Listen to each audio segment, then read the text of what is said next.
2018 সালে ইস্তাম্বুলের সাংবাদিক এবং সৌদি রাজপরিবারের কট্টর সমালোচক জামাল খশোগির হত্যাকাণ্ড বিশ্বজুড়ে তুমুল আলোচনা সৃষ্টি করেছিল। খশোগি হত্যায় মার্কিন বিশ্লেষকরা দোষারোপ করেন সৌদি যুবরাজ মোহাম্মদ বিন সালমানের দিকে। সেই ঘটনার 7 বছর পর প্রথমবারের মতো যুক্তরাষ্ট্র সফরে এসেছেন সৌদি যুবরাজ।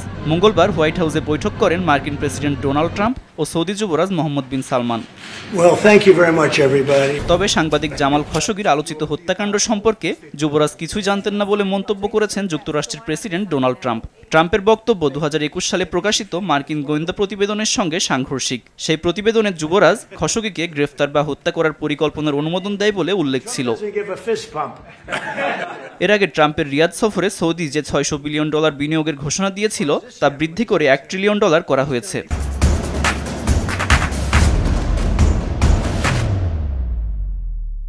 এই বিনিয়োগের ফলে যুক্তরাষ্ট্রের নতুন কারখানা স্থাপন, বিভিন্ন কোম্পানিতে অর্থায়ন এবং ওয়াল স্ট্রিটে কার্যক্রম জোরদার হবে বলে মনে করছেন ট্রাম্প।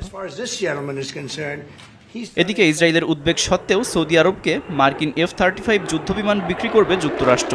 এখন পর্যন্ত মধ্যপ্রাচ্যের একমাত্র দেশ হিসাবে ইসরায়েলি F-35 যুদ্ধবিমান পরিচালনা করছে।